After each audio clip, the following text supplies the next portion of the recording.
Wonderful. So today the goal is to give you some information because obviously all those who are participating to this call, I imagine, are very interested in learning about their roots, how to search for our Italian ancestors. So if we can actually switch to the next slide, which basically outlines what the objective of today's conversation is. First of all, how can we get started? And, there are some questions that you have submitted that I'm sure will get their answer here. What kind of information do I need in order to begin a research in Italy? And then we'll go and analyze the records that are available in Italy from municipal records, church records, and others. And then, of course, the last topic will be what is the difference between researching on your own versus hiring somebody who can actually do it for you, obviously a professional. All right, so let's switch to the next slide. I'm going to try to keep this fairly short and quick so that perhaps people can ask questions. The essential information for us or for anyone to get started is to know the first and last name, the date of birth, but most importantly, the exact town where the person was born. Why is that? Because all family documents in Italy are only located on site in the local town where the person was born. So it's a little bit complicated when it comes to knowing how the towns are organized in Italy. As you know, there are regions like Campania, Sicilia. So those are the large regions that divide Italy. Each region has a set number of provinces. So those are the larger cities that have under their jurisdictions smaller towns. For instance, a province is Palermo, another is Napoli, Salerno. Genova is another province. Somebody actually listed this city in one of their questions. So, and Palermo will have several, almost 100 smaller towns within its jurisdiction. So most of the time, people would come from smaller towns. So that's the key point here, is to identify which one is the correct one. There are ways to do it. In addition to these full name, date of birth, the exact town of birth, it's always helpful to identify, to know, if possible, the parents' names. Any additional information such as siblings, the spouse name, and most importantly is the year, to know the year possibly when the person migrated to this country. Why do we need all this information? Obviously to start the research in Italy, but also to be able to do a preliminary research here in the US to identify even more information. So sometimes people say, okay, I know the name, perfect. I know an approximate date of birth and I know the town. Is this enough? Well, I always say it would be best if we could actually identify additional information such as the father's name at least. Why? So at least if it's a common last name, a common first name like Giovanni, and the last name is Russo, perhaps it would help to know what the father's name is to make sure that we identify the correct ancestor when we go on site and research the family. Okay, so Carly, if you can actually move on to the next slide. So now let's say that we know our ancestor information, full name, date of birth, place of birth, parents' names, siblings, anything. So good. We're going to on-site the town of origin to find information. The first thing that we usually do, because of course our ancestors migrated around the beginning of the 1900s, so we can assume they were all born around the late 1800s, so between 1870, 1880, 1890. So the ideal source to start the research is obviously the municipality, the town hall. Town halls have records, birth, marriage, death records, census records, and others that we're going to actually describe a little bit later, that actually can weave a story. They tell actually the story itself. Why? Because, for instance, birth records are list obviously the person who declared the birth. All right, so I'm going to get to that. For instance, the father would be the one who declared the birth, and it will tell you what the father did for a living. It will tell us where exactly the family lived at that time. Why? Because all babies back then were born at home. So it would list, sorry, I was looking at the messages. It would list where the home, the ancestral home, the street, and sometimes even the street number. Sometimes, unfortunately, only the hamlet if it was a little village next to the town. But what this allows us to do when we are on site is to go and look for the house. And most of the time we find it, if it's still standing, if the town, of course, did not have damage in earthquakes and so forth. So that's one thing that is very precious. Marriage records also list a lot of information from the spouses, parents' names, their ages, their occupation, the witnesses' names. Death records, of course, are a very important document. If, of course, you want to know when certain ancestors passed away, but also because they can tie our family lineage as we research back by identifying the parents' names of the deceased person. Remember, when you go back, in order to make sure that you're actually going back and finding the correct lineage, is always the parents' names that can tie one generation to the next. Okay, so basically in municipal records in the south of Italy started to be recorded from 1809 with the help of Napoleon. So if your ancestors came from the south of Italy, you can you can research at least 1 century worth of information through the municipal records. Sicily is slightly different. They started to be recorded in 1820. In the center north of Italy, they started to be recorded. Municipal records I'm always talking about. They are starting to they started to be recorded from 1866 onwards, after the unification of Italy. In the northeast, like Veneto, they started to be recorded a little bit later. So what happens when there are no municipal records, or we have exhausted municipal records and we want to go further back? Then we start to research church records. Again, church records are an amazing source of information. They started to be recorded mostly at the beginning to the mid-1600s, so you can really unveil a wealth of information. Of course, you need to have a professional, or yourself as well, if you're so passionate about genealogy, that can read old handwriting, and most of all can actually read Latin. When I say old handwriting, when you go to very old records, sometimes I wonder myself how our research can actually do that, because it's almost for us unreadable.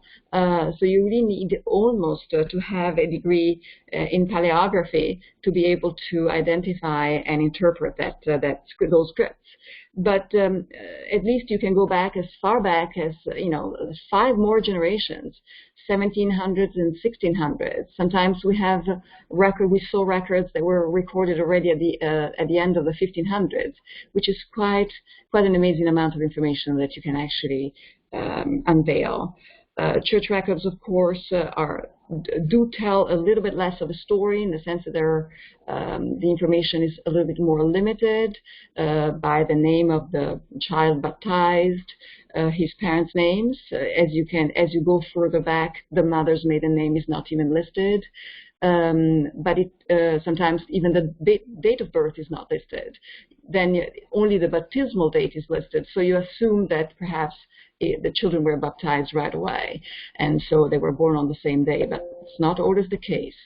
And of course, what is very interesting is that the godparents are listed, and most of the time godparents were either in wealthy and important people, or they were relatives, aunts, uncles, and so that gives a little bit of an image of the family group. Now, there are additional records that can only be found in Italy. Of course, church records are mostly found on site in Italy. Not too many people have been able to digitize those records.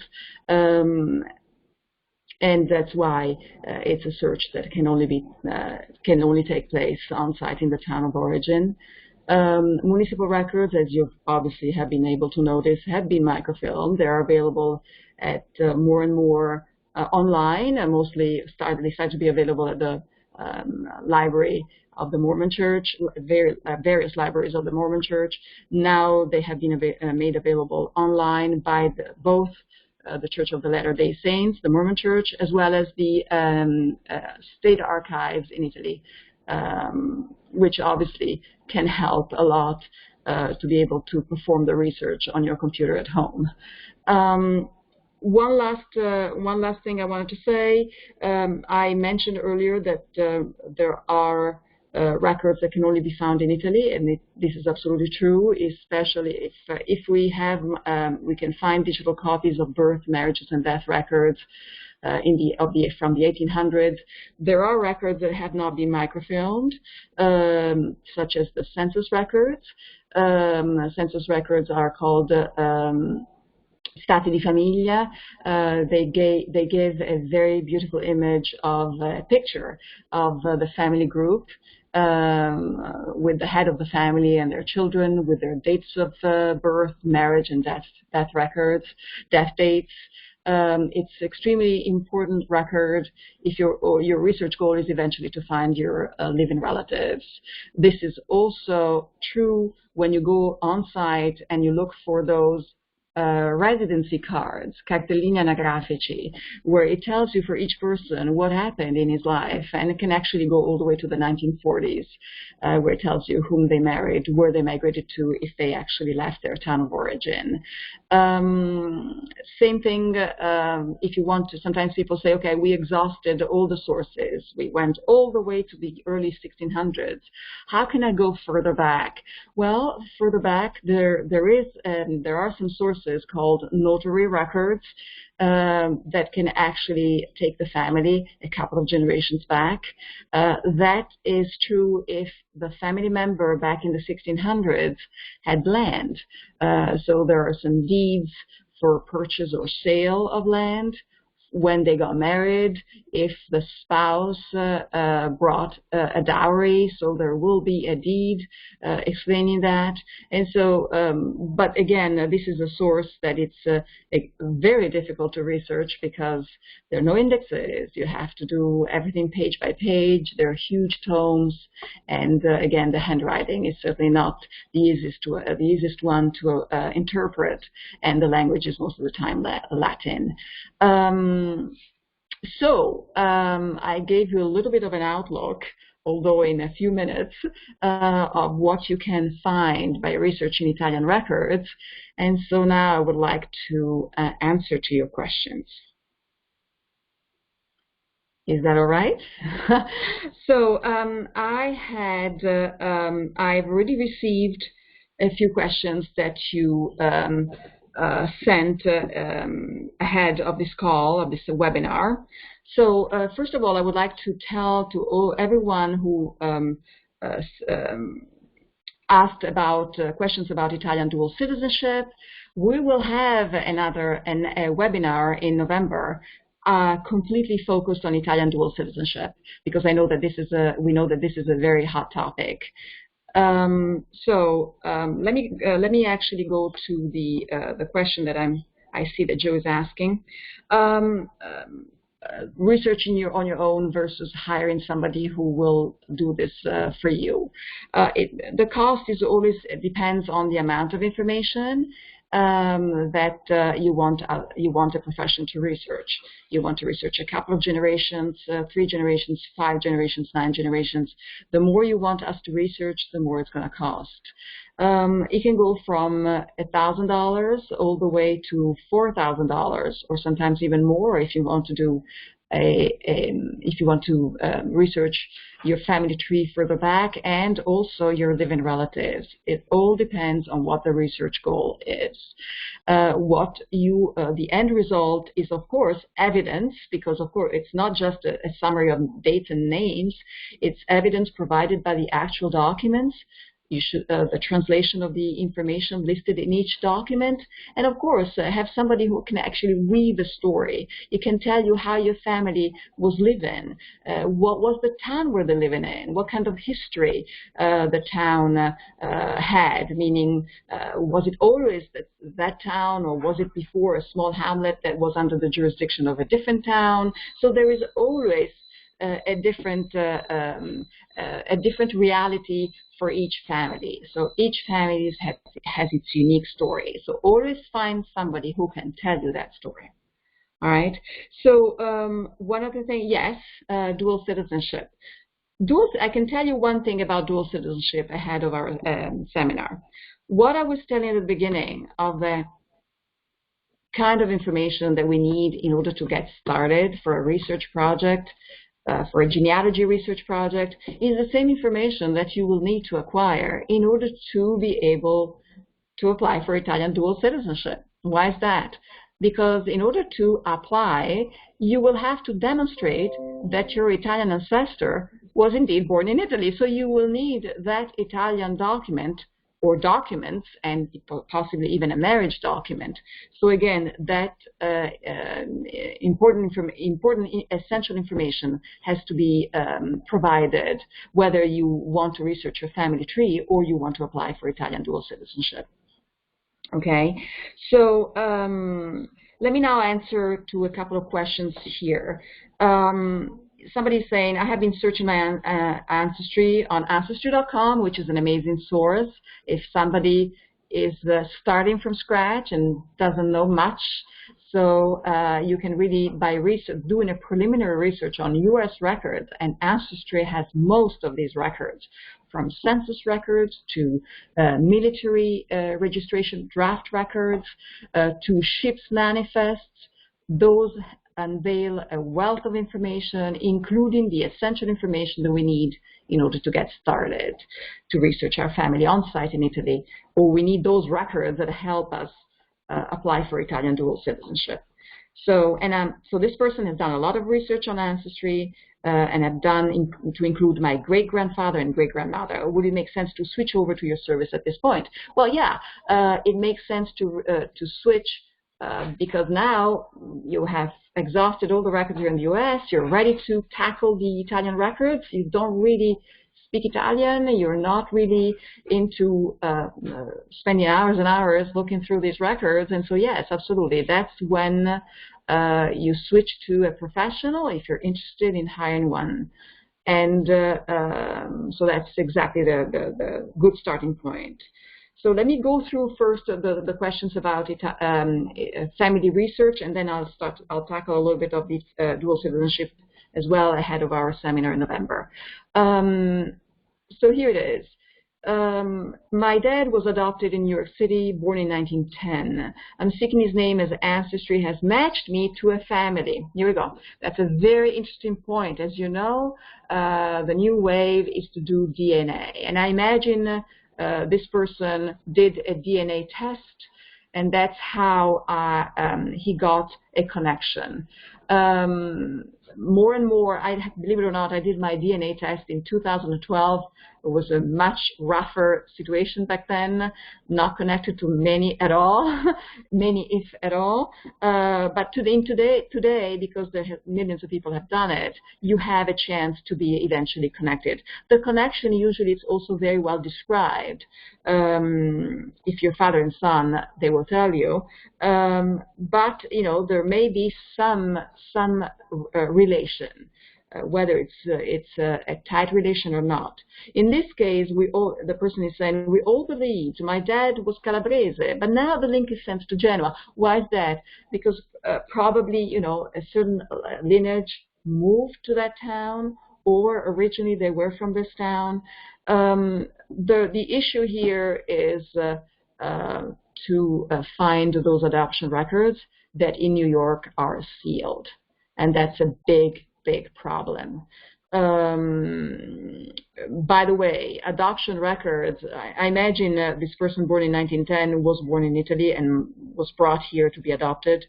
Adoption records in Italy are sealed as well. So that's it. That's why it's always a big issue of how to find the name of the real parents.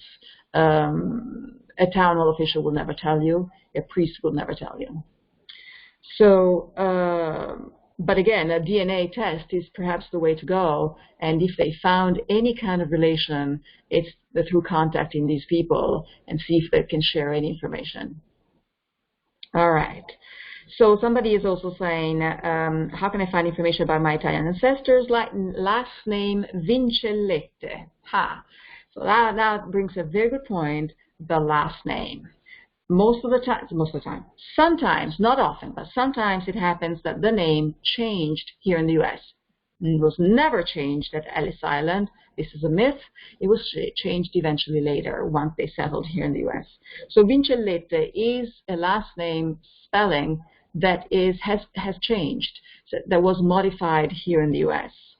So if you go now, for instance, on ancestry.com, you will see a lot of records about Vincellette. So I'm sure you can find some information about your ancestor once he settled here in the U.S. and may unveil some information on how to reach to the original last name spelling. How so? For instance, if this Vincellette ancestor was naturalized, the naturalization record the naturalization records are a set of documents that unveil a wealth of information, from the certificate of arrival that can tell you how they came over, their original name that can then was changed to the Americanized name. They can tell you, more information about their date of birth, place of birth, when they came over, of course, who they married, when they married the person, where the spouse was born. Amazing records if you're looking for that essential information. And of course, it's an amazing record which will identify whether you can apply for citizenship or not, whether you qualify or not. So now let me actually see here. My grandfather is not the biological father of my dad, and it's not the name on his birth certificate. My father changed legally at the age. Can I still qualify? Okay, so don't worry about these questions about Italian dual citizenship. I'll get to them if we have time. If not, you can contact us directly, or you can participate to the webinar in November. Hold on one second. Where do you get information of the places to contact for information? So you can, right now you can Google the town hall of the town where your family is from and try to contact them directly.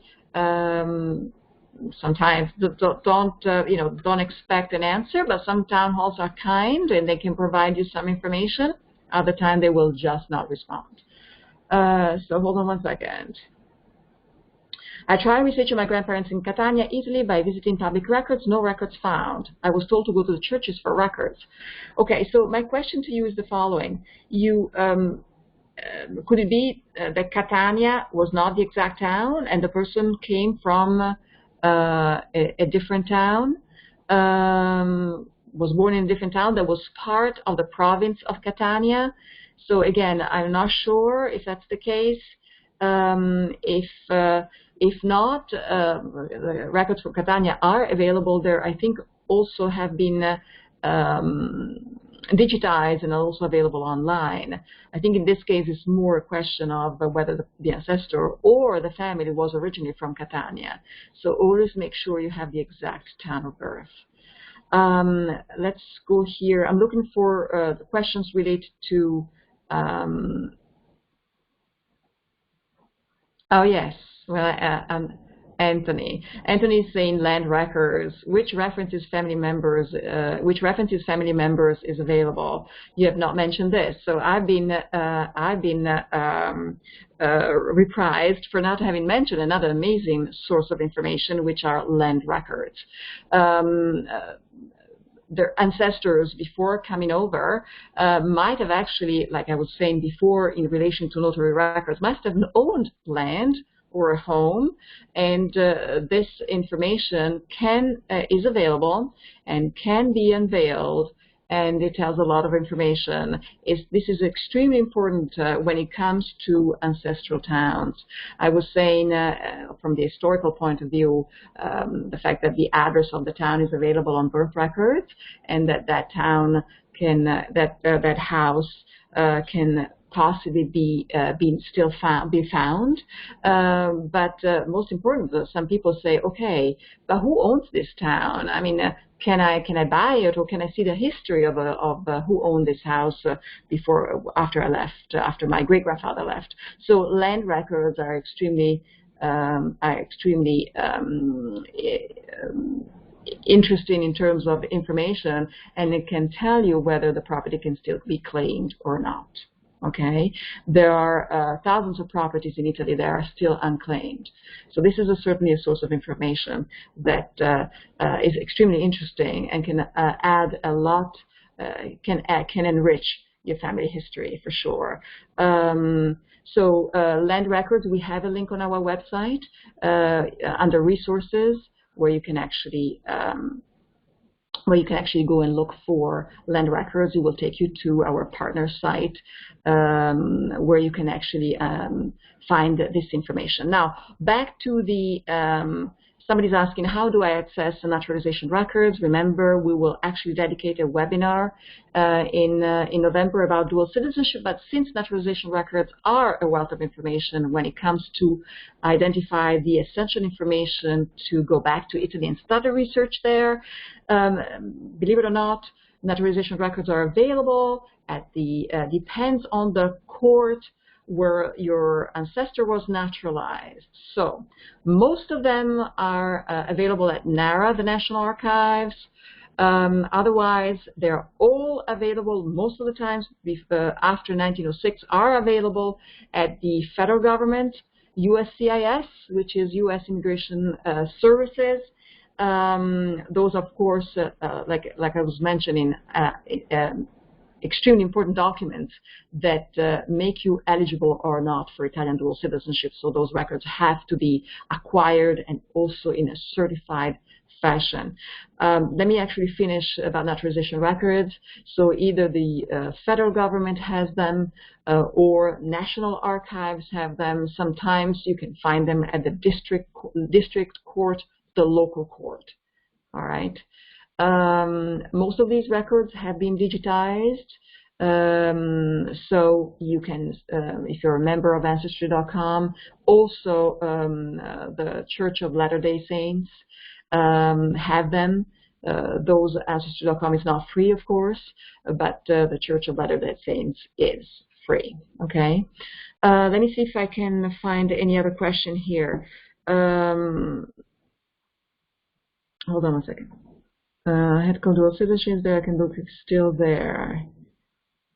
If I had dual citizenship in 1983, 1984, well, that's a question we're going to actually talk about in detail, but I can tell you that there was no such thing as dual citizenship before 1992. Okay, so you have to start from scratch. So if you were born in Italy, we'll identify all the rules throughout the webinar in November. Contact us directly if you want to have this kind of information ahead, before this November. Let me see if there are any other questions regarding family research. Okay. Qualification requirements when it comes to adoption. We'll deal with this in November as well. How far do records go back for Calabria? Amante. Amante is a beautiful town in Calabria, and church records can go as far back as the 1600s. Okay, I think we actually went there, and it's really a beautiful town. It's along the Calabrian coast. Calabria, unless there are other questions, I'll conclude about saying that if you have, and many people that we have helped have done this after they find the history of their family, they went back, visited the town of origin, and it was the experience of their lifetime to look for possible relatives, to actually walk the footsteps of their ancestors, to see the actual big registers in Italy and touch them with their hands. I mean, obviously, as you can imagine, it's quite a unique experience, especially also, and that's perhaps something that I have not mentioned, cemeteries. People love to visit cemeteries to see if there are still gravestones that can belong to their ancestors. Unfortunately, Italy is a beautiful city, is a beautiful country, but the space is what it is. It's limited.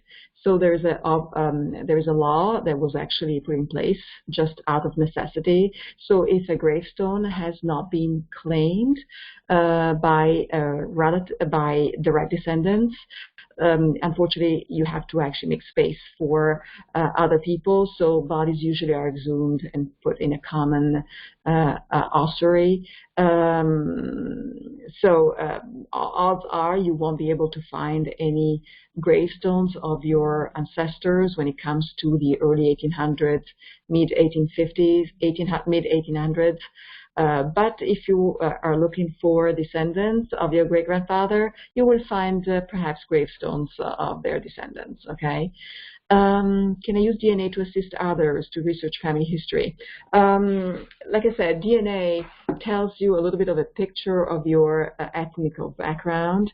It provides some contacts with possible relatives. So for people, for instance, who have been adopted and don't know much about the real family, and those records are sealed, I think it's a fantastic source to actually tackle. There is one other thing. Where can you find the certificate of arrival? The certificate of arrival is part of the naturalization record papers, but if you're looking for the arrival of your ancestor, ship manifests have been digitized. Mostly for any port. Remember, the port of entry was not just New York. There were also other ports of entry. Philadelphia was one for a certain number of years, New Orleans, Boston, and others. Ancestry has most of them. The ship manifest is always a wonderful starting point. It can tell you, and believe it or not, the ship manifest will list the original last name, so the correct Italian spelling. Why is that? Because ship manifests were actually drafted at the port of departure. Okay, so it will tell you where the person, the age of the person, the occupation, whether the person was single or married, the town of residence. Sometimes these ship manifests have 2 pages. So if you scroll to the second page, you will list also the exact town where the person was born. That's a key piece of information if you don't have that. And of course, it tells you whom they were going to meet in the U.S. All right. Other information, which is obviously very interesting, is whether they knew how to read and write, the health issues, how much money they were carrying, and so forth. Okay, so the question here: my grandfather was from a small town in the Lucca area, Colle di Compito, but there are so many with the same names in that area, Marcheschi and Matteucci. How do I figure out which are the correct types of ancestry? And here we go. That's exactly a fantastic question. Always go from the birth record that lists the name of the parents, then the right record after that to research is always the marriage record of the parents. Why is that? Because it will tell you the ages of the parents, so you have an approximate date of birth and the parents' names of the parents. That will help you to identify the correct birth of the father and mother of whoever your ancestor is. Okay, so always go. There is a science to it. Birth record, marriage record. You can't find the marriage record because the couple married in a different town, because perhaps the bride came from a different town, or is the death record. The death record is another document that will list the parents' names of the deceased person. The parents' names is who really helps you identify the correct ancestor. I have the ship manifest page and a photo of family coming off the ship. Well, you are lucky. That's a fantastic picture that is frankly priceless. One thing that I would like to add, when you do research on site, and we've actually done a lot of research for people who are interested to identify relatives and eventually travel there and meet them. The beauty of that is that sometimes relatives have preserved photographs. So even though sometimes it happens on my case as well, we don't really know who those ancestors are. But sometimes relatives from the U.S. can actually tell them, no, this is my great grandfather and their family before coming over. So many times people ask us, how can we get old pictures of our ancestors? So contacting relatives is one way. Gravestones sometimes have pictures. But again, it depends if the grave is still there. So that's how you can find old pictures if you don't have any yourself. All right. Let me tell you a little bit about citizenship. I want to get my Italian citizenship. However, I cannot find any information on where my grandmother was born. Is citizenship impossible without information? Okay, we'll tackle all this information again in November, but I can tell you that there are two key documents that make you eligible. One is the Italian vital record, and that proves that your ancestor was indeed born in Italy, and the other one is the proof of naturalization. You have to prove that the Italy-born ancestor if he became a U.S. citizen, he did it after the birth of the next in line. Or if he never naturalized, perfect, but we have to prove that he never naturalized. And that proof is done through a certificate of non-existence issued by the federal government and certified copies of the census records that list that the Italy-born ancestor was still an alien after the birth of the next in line. Okay, let me see here. So you're saying that the grandmother was, can I find information on where my grandmother was born? I am assuming that the grandmother is the direct ancestor you're applying through, so there's no way around. You have to get the Italian birth record. If it's the spouse, some Italian consulates don't require spousal records, so you can get away without it, okay? But only if it's the spousal information. One other question, if I achieve dual citizenship, can my children apply for and receive dual citizenship as well? Yes, absolutely. The answer is yes. If your children are minor, they can apply directly with you. If they're adults, they have to provide, of course, for their birth record and any additional information, such as their marriage record, if they are already married. They can apply, you can apply together if you apply through the same consulate that allows family files. And now, more or less, all consulates have come back to accept family files. Otherwise, if your adult son and daughters are living in a different jurisdiction, then they have to apply with a totally different separate application. Okay, so let me see here. About the adoption record, about dual citizenship, we'll tackle that in November. Any other questions about researching family documents, tips to research your ancestry? Let me know. You can contact us at myitalianfamily.com. Always write us, email us at ask@myitalianfamily.com. There's a contact form that you can fill out. We always respond. We're a little bit slower in responding to calls, but because we receive so many, but we actually get to that as well. All right. So hopefully we at least covers most of the information that we wanted to. I know this is can be difficult if you're getting started. It's a wealth of a lot of information altogether. But remember, the preliminary research is always the key point to get started. Full name, date of birth, exact town where the person was born, and if possible, parents' names, when he came over, siblings, spouse name, and so forth. All right? So thank you so much for participating to this webinar, and we're really looking forward to see you next in November for the Italian Dual Citizenship webinar. One other thing, remember that throughout this month, we're donating a research project. If you join, renew, or gift a membership to the Orders Sons and Daughters of Italy here in America. So please don't forget to do this. Sign up, join if you are not a member yet, and you will have this chance to win a genealogy research project. If you're not if you're not the lucky one, we can still help you. All OSDIA members, Orders Sons and Daughters of Italy in America members, benefit from a 10% discount on all our services. All right. So wonderful. Thank you so much. And I hope to see you, for those who are interested, in November for our webinar on Italian dual citizenship.